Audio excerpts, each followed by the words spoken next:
I got a story from our friend at Bucky the Third. Wines that rock. A winemaker, Andrew Nelson, announced that they're making WWE wine. They got Undertaker wine. When I saw this, my first thought is Rivers is going to be an alcoholic. Between Dugaritas and this, he's fucked. This is just him finding ways to transition into alcohol. Look, Rivers, buddy, it's okay. It's He's been petitioning for this wine for a long time. No, it's okay. It's got Macho Man Randy Savage on the bottle. Dude, well, do they have one? No, they've got it's just Undertaker and fucking Ultimate Warrior. So it's funny because it's a real dead guy and then a guy playing a dead guy is the alcohol brands. This is the quote from the winemaker. For the Undertaker's limited edition 30 barrel series, we use 100% premium Cabernet Sauvignon from Lodi, California, aged in oak. And for the Ultimate Warrior, we look to Mendocino County for a high-quality, full-bodied, and flavored Zinfandel. Oh, okay. So they just bought wine and put it in a bottle with the Undertaker on it. I know the Undertaker actually made this wine. He has a vineyard. His big-ass feet stomped the grapes. Yeah. What do you think happened? Of course they just slapped their name on a bottle of I wine. figured they actually had their own company. No. He just has like a giant casket of grapes and he just keeps like choke slamming people into it to like crush the grapes. Well, did you hear about this? Cardi B has trademarked the wet ass pussy alcoholic beverage. Oh, all right. Hey, I'll give it a try. Yeah. Every white girl in America. Dude, this summer is going to be a great summer for if we're allowed back out. They're going to be getting extra drunk. Oh my God. They're going to go barkeep ridiculous. One wet ass pussy, please. Yeah. The Ultimate Warrior bottles will feature 3 unique corks produced with different images and quotes from the WWE Hall of Famer, hand-filled and expertly hand-wax dipped in his signature bright neon colors. And, the Ultimate Warrior is dead now, but he left behind a lot of crazy quotes that they might put on the thing. Here's one. MLK just marched a few times from Selma to Montgomery. It's only 40 miles, and he walked along paved roads with security escorts and modern comfort and conveniences. So they could put that on the thing. Man, I want to support this man financially. That's a thing on Ultimate Warrior said. Or maybe this one. Who's the Ultimate Warrior? Just some old wrestler? Yeah, he's a wrestler from the 90s. Who was racist? Uh-huh. He was a cokehead. He was a big steroid coke guy. So the Ultimate... So everything about him was so pretty you're awesome. saying the MLK's walk wasn't that impressive? Oh, that's not even the... Is that what that's what he's saying. Yeah.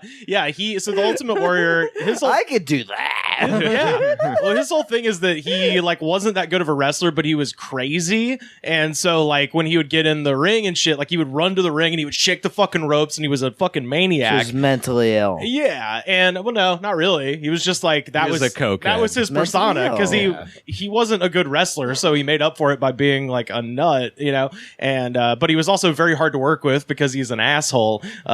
So anyway, but what happened is when I hear stories like this, I'm like, I could be a wrestler.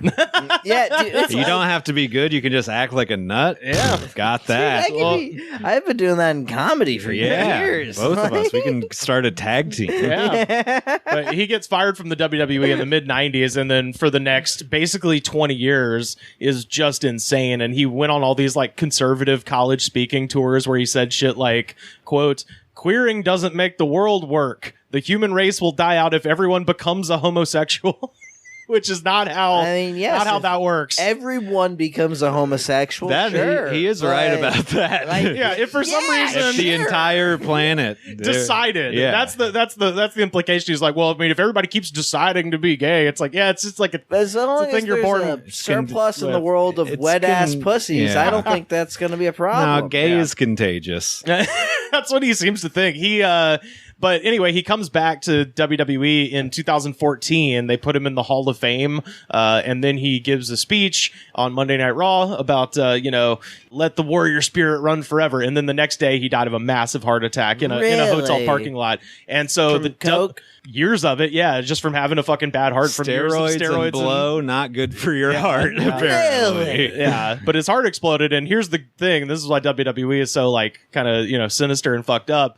It's this guy has a long history of saying a bunch of fucked up shit. But now that he's dead, he can't say anything else stupid. So they put him on everything now. Really? Yeah, because he's dead. It's like this man can't say shit. They own his image. They own his face paint design and the character. So yeah, and then but yeah, it was just funny that it was like, oh, we're gonna put some of Ultimate Warrior's quotes on the wine, and I was thinking, oh, like when he said, those people in Hurricane Katrina, it was nothing more than rearranging furniture. If we could be shown what general conditions they lived in before the storm, we would see that they had little respect for what they did have. He's one of those classic racists who think black people are always complaining. Yes. Like, yeah. That's the rest of that quote is literally him being like, they just sit there and get everything for free and they just won't stop bitching about it. Out of all of my friends, the ones who complain the least, black guys. Right. Like, by far. And their complaints usually legitimate. It's usually like, hey, man, they keep killing people that look like me. And it's like, quit complaining. You're still alive. But I did look up this company just because it's called Wines That Rock, and I was like, well, what does that mean, And what wines do? Man, Rivers, I can't tell wait us for what this. wines rock. they have Pink Floyd wine. They've got Grateful Dead wine. I'm on board. They've got Rolling Stone wine, of course. They've got basically just all of the classic rock things that your dad likes. They got wine. some big corporations involved in all big this. licensing money. Oh, yeah. But these are the ones that I pulled because these are funny. They have one called the Wine ID Club. ID being investigation discovery, which is that true crime channel. It's that true crime channel that it's real popular. So some of those There wines, is a thing about watching murder shows and drinking wine, watching horrifying, gruesome things that should make you depressed. Oh, that'd be a good and night, then having yeah. a good little time with it. If I was watching, if I came downstairs and people were watching Identity Discovery, I'd be like, what the fuck are you doing? They'd be like, you want a glass of wine? I'd be like, what the fuck's going on? It says, week after week, tens of millions of viewers are glued to their TV screens watching ID's riveting mysteries and suspenseful programs. Tens of millions. Hey, If you count if you count the whole week, if you count the whole week, I'd buy that 100%. Really? Do that many people? Because think about who people love these shows. I was about to say, think about who has cable now in 2020, and what Venn diagram intersection there would be of people who have cable and watch these types of shows. People who have TV, this is the shit. They watch. My family has cable. That's all they watch. Yeah. We have the Spectrum app on our Roku. Do we have ID? I don't know if they have ID. You can get ID on the antenna, I think. Ooh. But they show the same 3 shows on every channel because it's just the ones that get ratings. Right. Discovery Channel only shows Deadliest Catch. Uh-huh. What are the other Pawn Stars still. They still all day. fucking Pawn put Stars, that American show out. Pickers. Yeah, it's a great Hoarders. show. Some of these wines, by the way, Motives and Merlot. Ooh. Spooky. There's one called My Merlot. Which I can't get on. I'm not on board Sounds with like that George Takei one. My. I can't. It's somebody's signature wine. I assume it's one of their hosts, who I guess that's his catchphrase. And there's also one called A Wine to Remember, and another one called Fear Thy Neighbor. What? So that's the That's ID probably Club. a show or something. Yeah. The one that I found the most intriguing. There is a couple of 50 Shades of Grey wine. Oh boy. And then also These are just for old horned up women and weird nerds. oh Yeah, which is really the same. I think that demographic could get together. Yeah. Oh, well, I'm so happy you said weird nerds for the last group, which is the NPR Wine Club. Imagine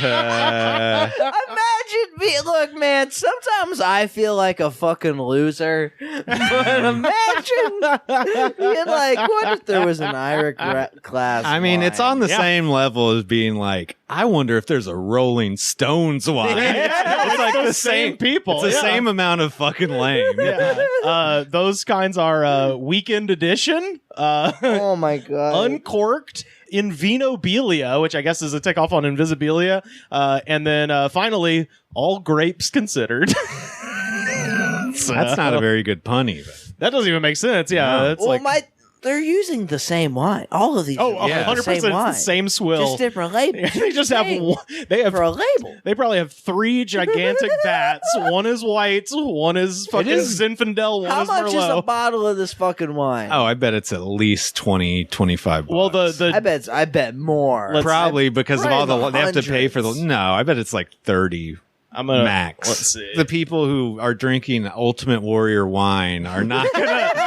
They're not gonna fucking really open their wallet. Well, you don't too think much. people who are really into wrestling and have nothing else have a bunch of available true. income? That You could don't be think true. that's? You don't think? Okay. Rivers, It's how much would it have to cost you to not buy this bottle of wrestling wine? What's your cap off here? because you are a food collector. Yeah. Well, so I don't know about the wrestling wine, but I'll just say I think that is probably a little more pricey because they've got it's wax dipped and that's numbered. So I'd assume Oh, they it's very limited. Yeah, edition. it's like the kind of shit you buy and then just never open. But just just generally, if you wanted Daniel, if you wanted a bottle of Rolling Stones wine, it's a bottle is $19.99. I guess that's not that bad. I guess I have to take back everything. because there's no way people would spend more because they know it's not going to be good. Yeah, I mean, they want the bottle. 100%. They just want the bottle. People spend so much money on stupid shit. I just could see Yeah. them getting away with murder. I think their thing is like we're going to go with quantity. Oh yeah. It's like I said. They're selling like shit that's probably worse than Yellowtail. Uh, It's really interesting to start an alcohol company and being like the quality doesn't matter in any way. just People like- are buying this for the sticker on the Dude, bottle. It's like the wrap snacks of fucking Yeah. liquor. Like wrap snacks, not very good. Like, no, they're usually not. okay. There's like one good one, 2 good ones maybe. The honey barbecue one's all right. oh shit. Okay, so it's for 2 bottles to get 1 Undertaker and 1 Ultimate Warrior. It's $100 plus shipping. So $50. $50 a pop. And yeah. does it say how many bottles they make total? Probably somewhere. Are on you here. gonna get these bottles of wine, Rivers? That's expensive. But Rivers does have expendable That's income. exactly what I'm saying. Because some nerds, they don't do drugs or drink. They just watch wrestling. Maybe at max they'll smoke a gram of weed a month. Like that's the most somebody in this camp would ever spend on anything outside of their bills and food. So like, you bet your ass he's Do you think he's about Undertaker's to put his credit card information into the Do you computer think right now. Undertaker gets a good cut of this? I wouldn't. Well, that's the thing is, I'm only gonna have to spend $50 because I'm not getting the damn Ultimate Warrior wine. Because fuck the Ultimate Warrior. Unless wine. he said something. What But did that's- they well, put his most what did they put his most racist quote on? Well, the no, bottom but then? here's Did you get it. Here's the bad part, right? Is that the danger here with the Undertaker wine is that the Undertaker is all about some like Blue Lives Matter shit as far as, but that's he's never just as said bad. it. He's never said it, but he always wears those like American flags with the blue fucking thing. So he's bad, but Yeah. he doesn't publicly Yeah, exactly. say racist Yeah, things. I so guess you guys, I mean, I just assume I'm clinging most- to plausible deniability that the Undertaker's not a shithead. When you're from the South, you have to. it's all Yeah. That's all of our heroes. most white professional athletes are probably shitheads. Like, it's unfortunately because true. they grew up in a lot of them grew up in conservative households. Yeah, and you super have to, privileged situations. You have to have money to get to a wrestling camp, to get to a basketball or a football camp. Yeah, football's Like, expensive. if you're just some whitey who is not, if you're not talented, I'm thinking about it. I want them to, if they put out like, I want a like Mick Foley, you for get instance. a Mick Foley wine. Because Mick Foley is like just he racist? He's just a great human being. He volunteers a shitload of his time to the RAIN, the women's abuse like hotline. Oh, that's nice. Like he's a fucking he's a liberal guy. He's a nice guy. So if they come out with some damn Mankind wine, the name is right there. Dude, it'd be dope, and it would probably have like a flannel wrapper, and it would come with like some leather straps, like his face mask and shit to go Look, around it. We gotta pitch this. telling ya. What was the name of the wine company? Wines that rock. Look, wines that rock. This is Goods from the Woods podcast. You know what rocks? NPR. You know what rocks? Robert Siegel. You know, rocks shows about babies getting murdered. I love Steve Inskeep. Now, just imagining like I did like one of those shows, like, and then I walked in and my wife was strangling our baby. What a time to Wines that rock. What a time to Hand me uncork a red. Hand me the Merlot funnel, honey. My murder shows is on. I would start drinking again just to taste how shitty this wine is. Dude, well, when It doesn't Bucky... count if it's wine. That's yeah, what the it's Catholics true. say. I'll spit it out. an official I wine don't think tasting. you want to finish it. Yeah, well, you're not supposed to swallow at the wine tasting. They give you a thing to spit it out in. Yeah. So, yeah. Yeah, but that's like you're fucking weak. No, it's because you'll get like blackout drunk like fucking an hour Oh in, yeah, I yeah. think. Well, especially if you go to any of those like vineyards up in like Napa and shit, they're all up these windy ass mountain roads. Then It's like, you dude, swallow like every third sip. yeah, If you get a good one, yeah, I would swallow it. absolutely.